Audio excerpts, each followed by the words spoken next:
ఎంతో కొంత చలనం వచ్చి కనీసం మానవీయ కోణంలో సరే వాళ్ళు సిండికేట్ నడుపుతున్నారా, కార్టెల్ నడుపుతారా, ఇవన్నీ పక్కన పెడితే కొన్ని వేల కుటుంబాలు రోడ్ల మీద పడుతున్నాయి, వాళ్ళ ఉపాధి కోల్పోతున్నారు, వాళ్ళు ఇబ్బందులకు గురవుతున్నారన్న మానవీయ కోణంలో అయినా ఒక ఆలోచన చేస్తారని అంటే కనీసం ఒక్క అడుగు కూడా ముందుకు వేసిన దాఖలాలు లేవు.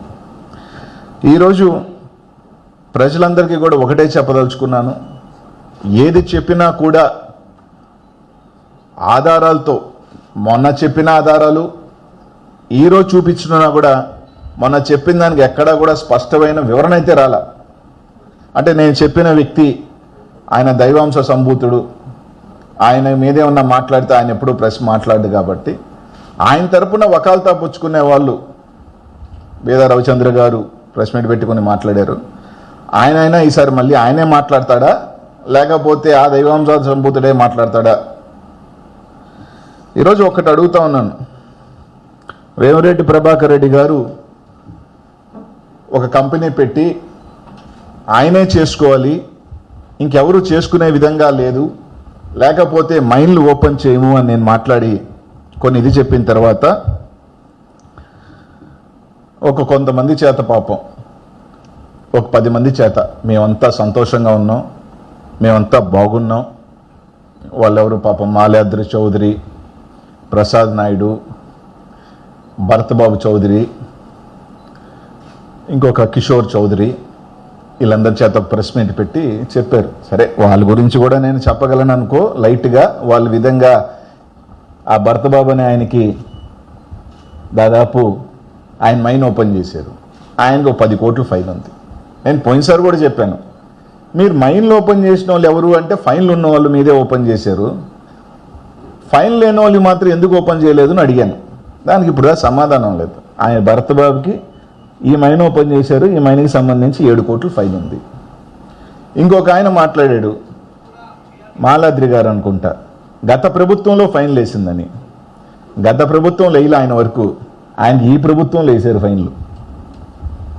ఆయన చెప్పుకున్న వాళ్ళ ప్రభుత్వంలో వేశారు. జూన్ 6వ తారీఖున దాదాపు 30,000 టన్నులు ఇల్లీగల్గా ఎత్తాడని ఆ మాలాద్రి గారి మీద 3 కోట్ల రూపాయల ఫైన్ ఈ ప్రభుత్వంలో వేశారు, ఆయన మైండ్లో ఓపెన్ చేశారు. ఈరోజు మాట్లాడిన వాళ్ళందరూ కూడా పాపం సరే వాళ్ళ పొట్టకుట్టు కోసమో వాళ్ళని ఇబ్బందిని పెట్టను కానీ అనేక కారణాలు వాళ్ళు మాట్లాడుండొచ్చు. దాదాపు 180 మైన్లు ఉన్నాయి నెల్లూరు జిల్లాలో, 180 మైన్స్ ఉన్నాయి. ఆ లిస్టు కూడా కావాలంటే నేను చూపిస్తాను. 180 మైన్స్ ఉంటే ఓపెన్ అయిన ఎన్ని మైన్స్? కేవలం 25 నుంచి 30 మైన్లు. ఆ 25-30 మైన్లో కూడా ముగ్గురియే 15 మైన్లు. అంటే 170 మైన్స్లో కేవలం 17 ఇంకో 10 ఉన్నట్టున్నాయి. 25 మైన్స్లో 30 మైన్స్ ఓపెన్ చేశారు. 140 మైన్స్ ఎందుకు ఓపెన్ చేయలే? 140 మైన్స్లో ఎన్ని మైన్స్లో ఫైన్స్ చేయాలని చెప్పగలుగుతారు?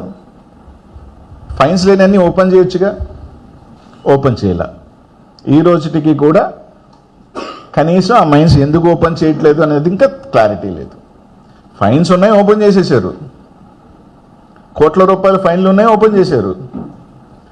నేను పేర్లు చదివినప్పుడే అర్థమైంది వాళ్ళు మీకు ఎందుకు ఓపెన్ అయినాయి అని. 140 మైన్లు ఓపెన్ చేయాల. నేను అడిగేది ఏంది అయ్యా, 140 మైన్లలో కనీసం మైన్కి 100 మంది చొప్పున పని చేస్తే, అంటే ఈ 140 మైన్లు యాక్టివ్గా 50% వేసుకుందాం, అంటే 70 మైన్లు యాక్టివ్గా ఉంటాయి. ఆ 70 మైన్లు కలా పని చేయకపోవచ్చు.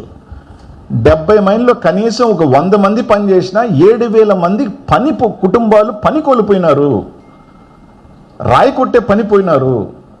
ఇంతమంది ఉపాధి కోల్పోతున్నారు, సంవత్సరం నుంచి రోడ్ల మీద పడ్డారు అన్నది మేము చెప్పేది. మీరు కార్టెల్ నడుపుకుంటారా, మీరు 20% కమిషన్ తీసుకుంటారా, వాళ్ళ దగ్గర 30% తీసుకుంటారా, అది తర్వాత సంగతి. అదే మీరు ఎంత తీసుకుంటారా ఏందనే దాని గురించి నేను పెద్దగా మాట్లాడను.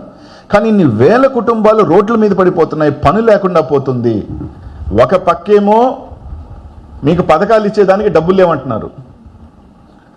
ఈరోజు చూశాను చంద్రబాబు నాయుడు గారు స్టేట్మెంట్ ఇచ్చారు, ఏదైతే మహిళలకి 1500 ఇస్తా ఉంటున్నారో నా దగ్గర డబ్బులు లేవు, మేము ఇయ్యలేమని చెప్పారని. ఈరోజు మీరు దాదాపు